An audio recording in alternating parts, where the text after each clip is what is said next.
Good morning, Mindcrafters, or maybe it's afternoon there, or maybe even evening. My name is Dr. Kimberly Quinn, and today we're going to continue our discussion on the Fast Mind Club, based with the Fast Mind Defined, or ADHD Explained, however you want to say it like that. And, one of the first questions, a therapist or counselor will ask if a child or teenager or adult, comes in for seeking help. They often say, "Can you pay attention?" And actually, I remember way back when I was therapizing years ago, I worked with kids and teens on the attentional spectrum, and I didn't ask that. However, their parents would often come in and say, "Well, it's the school referred us here, and saying he doesn't pay attention, she doesn't pay attention, da da da da." Yeah, but I know that's not true because they can pay attention to their video games for hours. Well, of course they can, because they're interested and they have an interest-based nervous system. So that's the first thing.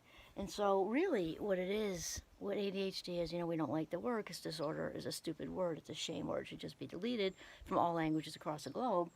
So this attentional difference is really about executive functioning. So that's our ability to, our abilities to concentrate and plan. And it means planning, like not just I want to be a doctor someday, or astronaut, or yoga instructor, or whatever. It means to be able to plan taco night and to be able to plan ahead and organize. And then there's impulse control and emotional regulation. That's an important one. We're going to get to that soon.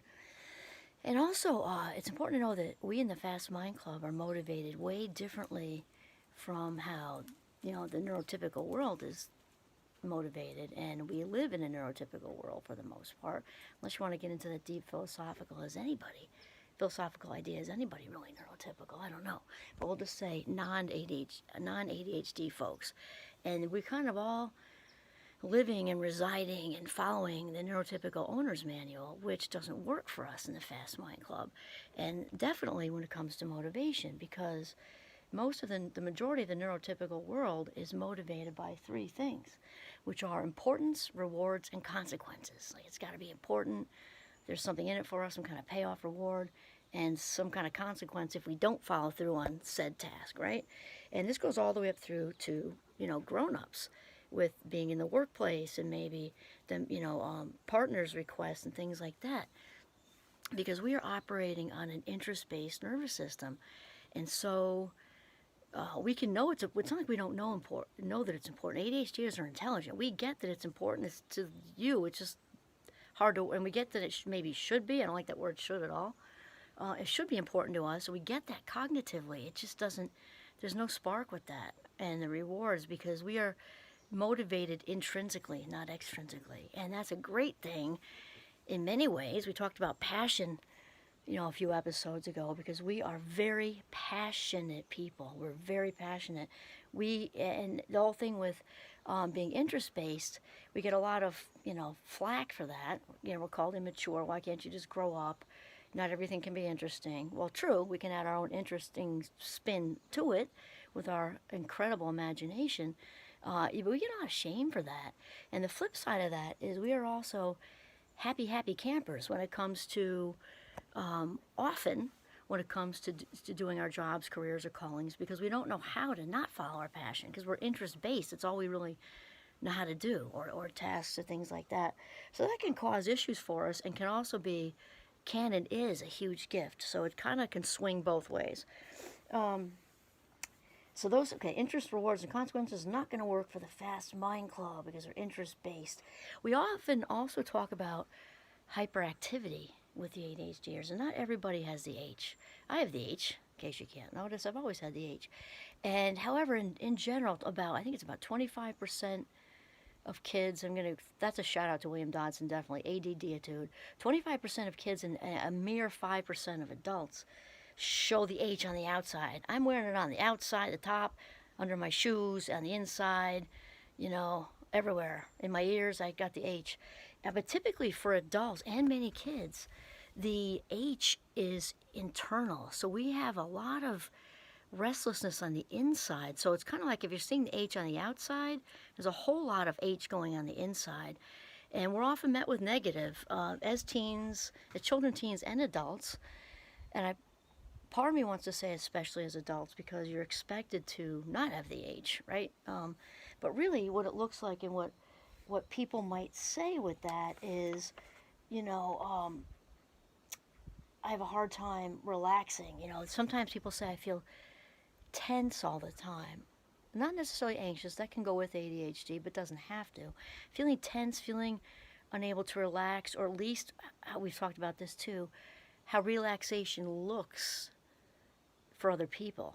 Because personally, I can relax, though it's not in the way neurotypicals do, or most neurotypicals. I mean, sitting there and watching TV for hours on the couch is like my idea of hell on this earth, to be honest with you. But go for a good run, a ski, a walk in the woods where I am now. I'm going to start walking soon. I just had to wait for this ginormous church group to go by because Giovanni's the Golden Retriever's going to play with all of them. And so we're just waiting them out. And sometimes people will say, I can't, my brain just won't shut off. And I can definitely relate to that. It's just, if we just see something, it sends our brain to this, to that. And another thing is also, of course, the working memory also goes into the whole thing with the fast mind clubs. The working memory is, well, it does a lot of things. We got to keep it very simple here because we could do like lots of episodes just on that. But basically, it's kind of like a Google search engine. So it kind of pulls stuff from the database, our past, and then connects it to the present and also the future. And that looks different with a fast minder, for sure. And it also decides what stays and what goes as far as long-term memory goes. So this is really important because people are so focused on remembering, they don't always realize that forgetting is important too, because there are lots of insignificant, as my kids would say, things. You don't need to remember somebody's pen tapping all the way through, a meeting or school or whatever, which can be enormously annoying for those of us in the Fast Mind Club too. There go the bullfrogs. I love that. It's like my very own Budweiser commercial right there. Budweiser, and they're deep. So it's not unheard of.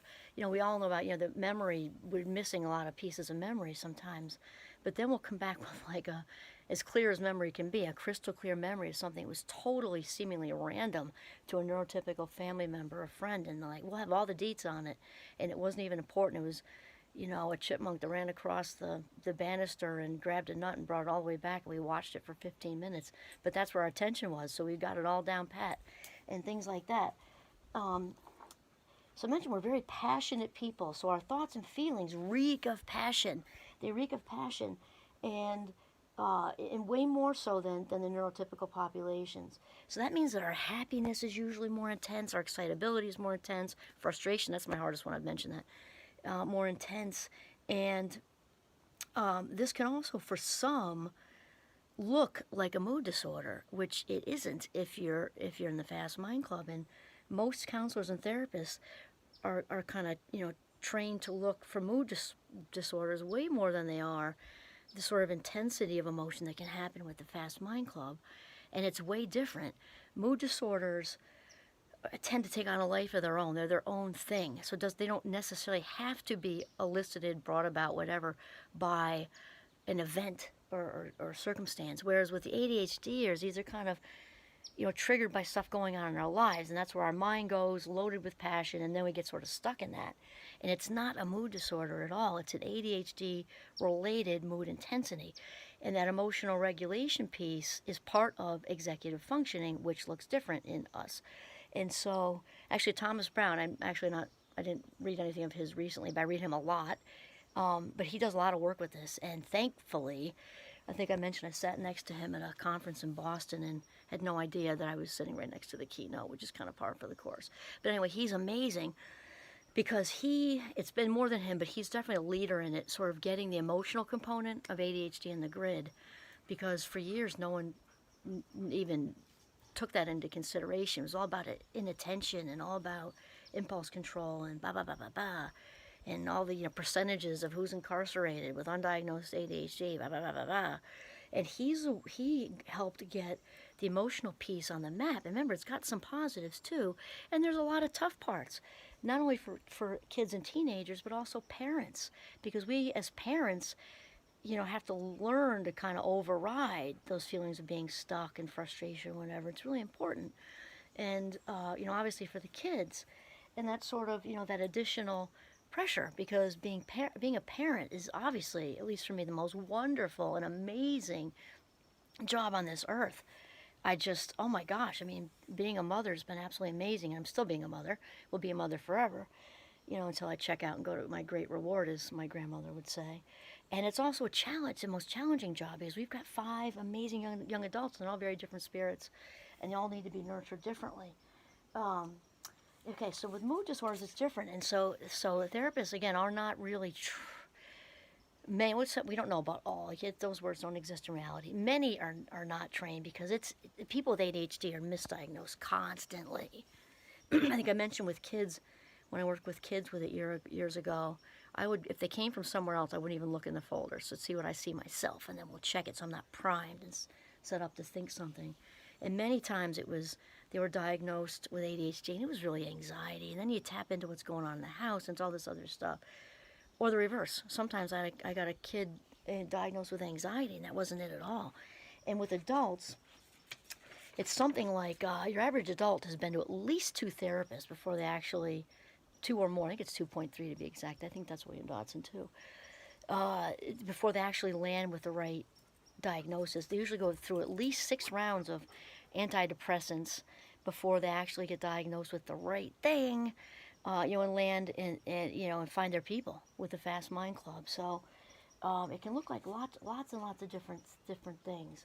Now with kids, they can figure out pretty quickly that they're different. They just don't know how, and this is so important. And I remember this as a kid. Of course, this is back in the 70s and then 80s, when people really didn't know that much. They also thought it was even till rather recently, thought it was a Dennis the Menace thing. It was hyper little boys and with slingshots in their pockets, and that was it. That was kind of me, girl version. Frog catching. I didn't do slingshots, so I didn't want to hurt anything. But frog catching, baseball playing, climb on everything that was above a story, that kind of thing.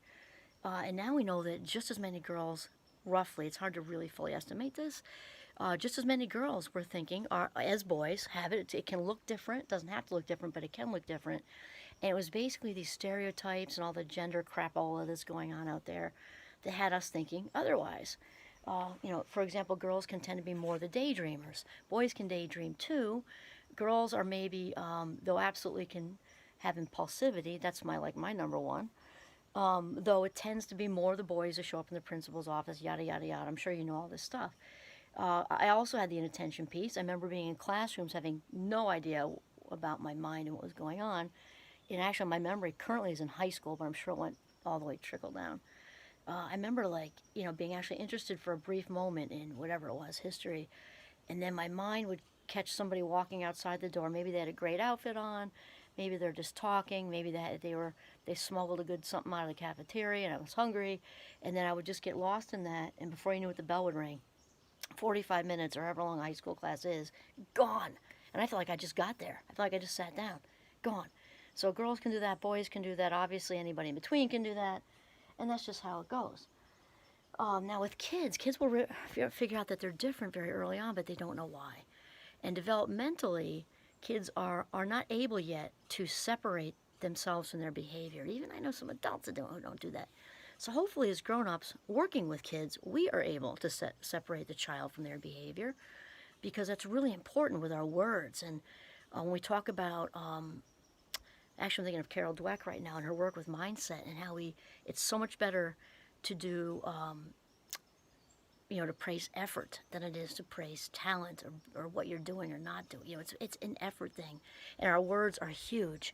And it's very important with all children, obviously, to praise effort more than talents or character traits or anything like that. And it's very, very, very important to separate the child from behavior. And that's also true, of course, with other things, like with trauma, because there's trauma behavior where they're responding from this knee-jerk place of survival, right? And then there's regular kind of misbehavior, and then there's the executive functioning, impulsive behavior, inattentional behavior, blah, blah, blah, blah, blah. So it's very important to try to educate ourselves and respond accordingly, so that, because the big one we want to prevent, especially at the beginning of the developmental spectrum, is to prevent anyone from becoming shame-based, because it's just the worst. I can tell you, it takes most of one's adult life to really work through this toxic internal dialogue that all starts as kids. It starts as kids. And so if we can prevent that by helping them to know that they're different, acknowledge they're different, use words, we can explain executive function to them. That'll be another YouTube, probably next. Even on their own level, at 8, we just need to use the right words. But the big thing is the biggest message is to get the point across that children, teenagers, and adults, that you are different, not defective, not less than, not flawed in any way. You have a wonderful, wonderful, fast, creative, innovative, passionate mind and a passionate heart. And to really wrap around your kids, teenagers, partners. And it's also important that this is genuine. I mean, that goes without saying for life in general. To really, because even a 5-year-old gets when they're being patronized. And I'll tell you, the Fast Mind Club, we are walking lie detectors. You can't bullshit the bullshitters. I'm just saying. So they will get, right away if you're being authentic with them. And like I said, even a 5-year-old gets when they're being talked down to. So we don't want to talk down to. We want to use words they can understand, and we can do that without talking down to them. You are valuable, and you are important, and we love how different your mind is. And then we'll have to get into it another time, so I'm trying to keep these short.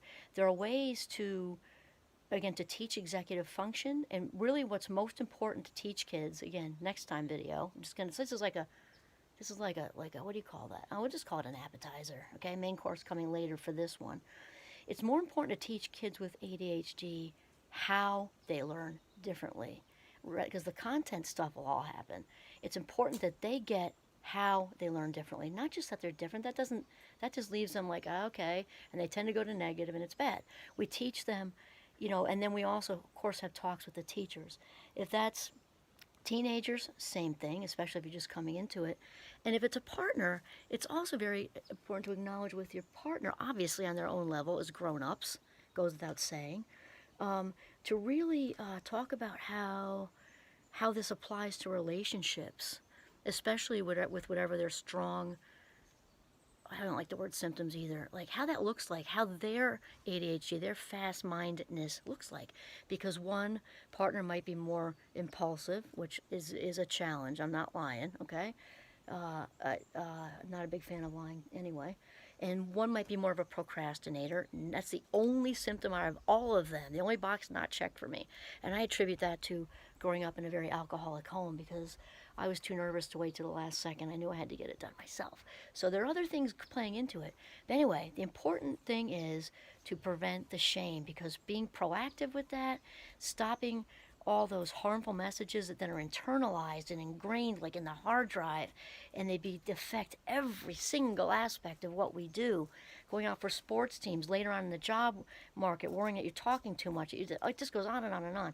Got to stop the shame busting. I'm on an anti-shame campaign. Okay, that is largely how the ADHD mind is explained in less than 19 minutes, but we need a little more time. Okay, if you're liking this stuff, please tap dance on the subscribe button. Maybe throw a like, and we will chat soon. This is Kimberly Quinn signing off from a very buggy woods, but I'm loving it. It's a good day. Northern Vermont. Have a mindful day.